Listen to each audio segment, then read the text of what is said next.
Assalamualaikum warahmatullahi wabarakatuh. Saya Teguh Nuruda. Di video saya kali ini akan membahas mengenai jenis-jenis makanan beserta cara penyajian, bahan, dan ketersediaannya. Yaitu makanan maupun kuliner merupakan suatu kebutuhan yang harus dimiliki bagi setiap manusia.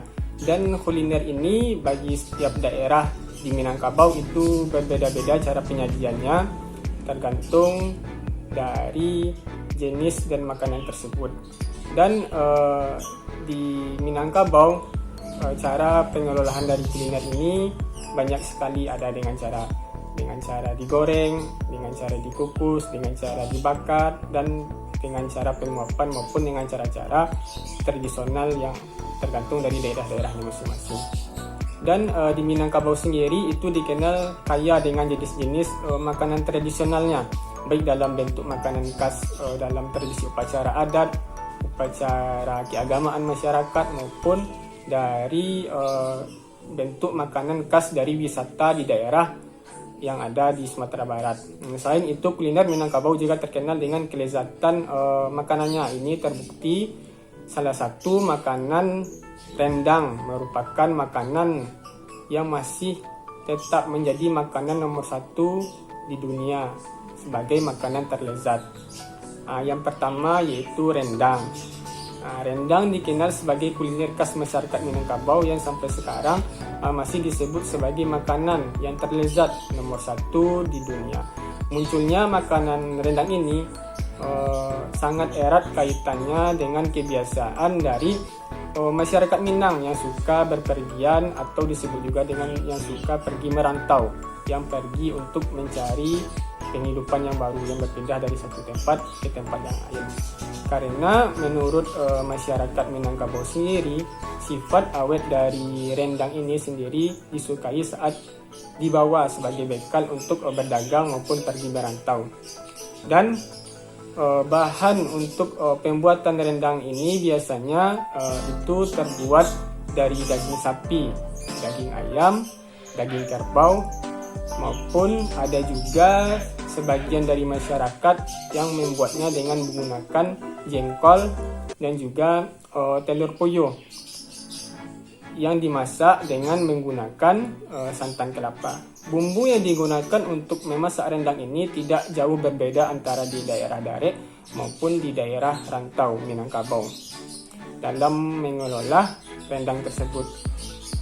Rendang disajikan dalam upacara adat, terutama dalam pelaksanaan upacara perkawinan.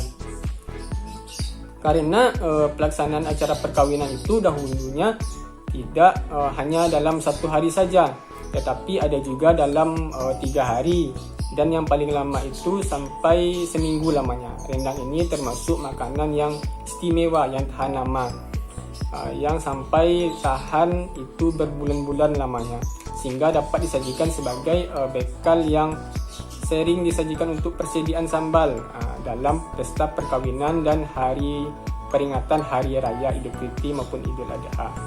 Bentuk pengelolaan dari rendang tersebut ada yang dimasak sampai tidak kering. Namun rendang ini untuk bahannya sama seperti rendang yang dimasak hingga kering, dan rendang ini lebih dikenal dengan nama gulai kalio, atau disebut juga dengan baik kalio daging ataupun dari kalio jengkol. Yang kedua yaitu nasi kunyi atau nasi kunik. Nasi kunyit merupakan makanan tradisional yang biasa disajikan dalam upacara adat Minangkabau. Budaya dalam membuat kuliner nasi kunyit ini hampir di seluruh wilayah di Minangkabau, yang membuatnya hanya saja waktu dalam penyajian ada yang berbeda. Di kawasan daerah Darek, Minangkabau, membuat makanan nasi kunyit ini biasanya dalam pelaksanaan upacara adat seperti acara perkawinan, patagak penghulu, dan upacara kematian. Sedangkan di kawasan daerah rantau ditambah dengan upacara turun mandi. Juga nasi kunyit dijadikan sebagai makanan untuk oleh-oleh atau tanda terima pelaksanaan acara kepada undangan yang telah hadir dalam acara perkawinan. Penyajian nasi kunyit tersebut dibungkus dengan daun pisang digabungkan dengan irisan kue bolu atau lapek bugi. Sedangkan dalam upacara turun mandi, nasi kunyit dibuat untuk dibagikan kepada anak-anak yang hadir dalam acara tersebut. Bahan nasi dari nasi kunyit ini antara lain beras pulut, santan, garam, dan kunyit. Nasi kunyit dibuat dalam tradisi Padang Pariaman dalam upacara khatam Quran, juga upacara khitan atau disebut juga dengan upacara sunatan, dan upacara batagak rumah untuk dibuat pangana jamba tukang. Pada upacara ini juga dihadiri para niniak mamak, orang semando, serta sanak famili.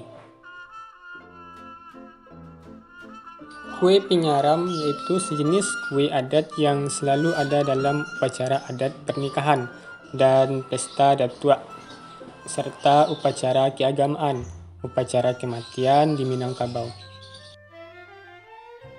Terutama di daerah Darek ketika menyambut bulan-bulan yang dianggap baik seperti bulan Maulid Nabi Muhammad SAW, menyambut bulan puasa Ramadan, Hari Raya Idul Fitri, Idul Adha, termasuk Hari Isra dan Mi'raj. Di Padang Pariaman, kue pinyaram ini juga disajikan dalam upacara khatam Quran. Bahan dasar dari pembuatan kue pinyaram ini terbuat dari tepung beras putih, gula pasir atau gula aren, vanile, garam, dan air atau santan dan minyak goreng. Yang keempat yaitu lapek bugi. Lapek bugi merupakan hidangan kue tradisional Minangkabau yang bercita rasa manis. Lapek bugi termasuk aneka kue yang disukai masyarakat Minang, sehingga sampai sekarang masih bertahan menjadi makanan tradisional Minangkabau, terutama daerah Pariaman dan daerah lain di Minangkabau. Penyajian makanan ini lebih banyak terdapat di daerah Pariaman dan juga Padang Pariaman. Lapek bugi disajikan dalam upacara adat seperti upacara perkawinan dan batagak rumah atau membuat pondasi rumah. Untuk pelengkap sajian dalam jamba tukang, dan juga disajikan dalam upacara keagamaan seperti upacara khitan atau disebut juga dengan upacara sunatan, dan termasuk aneka kue yang disajikan dalam acara mantan pembukaan bagi menantu perempuan kepada mertua di bulan Ramadan. Padang Pariaman yang dianggap sebagai daerah yang pertama mengenal makanan kue ini menjadikan lapek bugi sebagai makanan tradisional dalam upacara adat dan upacara keagamaan. Ditinjau dari sejarahnya, keberadaan lapek bugi ini di Minangkabau memang berasal dari Bugis, yaitu Makassar. Pada masa Pariaman menjadi pusat pelabuhan para pedagang dari berbagai daerah dan antar negara yang hendak membeli sumber daya alam di Minangkabau. Ada seorang pelayar Bugis yang memperkenalkan kue ini pada masyarakat Minang. Bahan dasar pembuatan lapek bugi terbuat dari tepung pulut atau ketan, kelapa, gula enau atau gula pasir, kacang tanah, vanile, dan santan kelapa. Ada juga yang membuat lapek bugi menggunakan bahan dasar tepung pulut hitam, dan ada juga yang mengolah dengan menggunakan keduanya.